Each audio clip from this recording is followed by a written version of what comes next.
Benipur high স্কুলে যদি মনে করেন কোথাও কোনো সমস্যায় আমার কোনো কিছু করলে আপনাদের সমস্যাটা কাটতে পারে, বিনা দ্বিধায় 24 ঘন্টা আমার ফোন আপনাদের জন্য খোলা।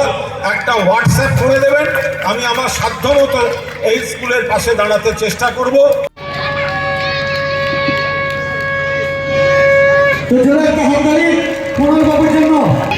ব্যাস দিয়ে বরণ করছেন বাংলা বিভাগের শিক্ষক আনন্দ সরকার মহাশয়।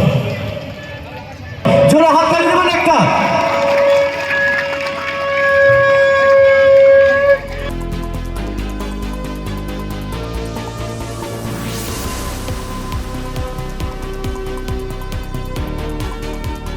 বেনিপুর হাই স্কুল এবং এটি স্কুলের প্রতিষ্ঠা থেকে শুরু করে এর অনেকটা দিন আমাদের পূর্বপুরুষরা জড়িত ছিলেন। আমার ঠাকুরদার বাবার নামেও এখনও সব দেওয়ালে সব অংশ লেখা টেখা আছে। তো ফলে এখানে এই গ্রামটায় আমাদের পরিবার আগে থাকতো। তো ফলে সেখানে যখন এই বেনিপুর হাই স্কুলের 75 বছর পূর্তি এত সুন্দর করে এনারা করছেন, এত ছাত্রছাত্রী, ফলে আমন্ত্রণ করেছিলেন, আমার ভীষণ ভালো লেগেছে এবং একটা ভূমিপুত্র হিসেবে একটা আলাদা অনুভূতি আছে। ওনাদের স্কুল, ওনাদের পরিচালনায় খুব ভালোভাবে চলতে থাকুক। যেটুকু যেখানে আমাদের মতো কাউকে দিয়ে কোথাও কোনো যদি সাহায্য লাগে, কোনোভাবে আমরা সাহায্যে আসতে পারি, তাহলে খুব ভালো লাগে। মাননীয় মুখ্যমন্ত্রী যেভাবে প্রত্যেকটি পরিবারকে এবং ছাত্রদের আর্থিক বোঝা কমিয়ে কমিয়ে কমিয়ে কমিয়ে একটু আর্থিকভাবে পিছিয়ে থাকা পরিবারগুলির কাছে অনেক দরজা খুলে দিচ্ছেন, ছাত্রছাত্রীদের সেই সুযোগগুলোও নিতে হবে।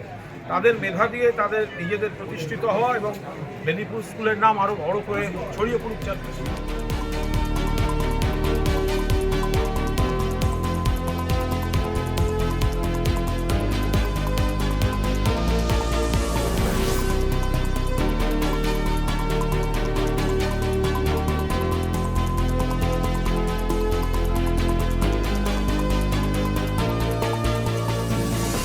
তোমাদের 75 বছরের যে এই অনুষ্ঠান খুব সুন্দরভাবে চলতে থাকুক।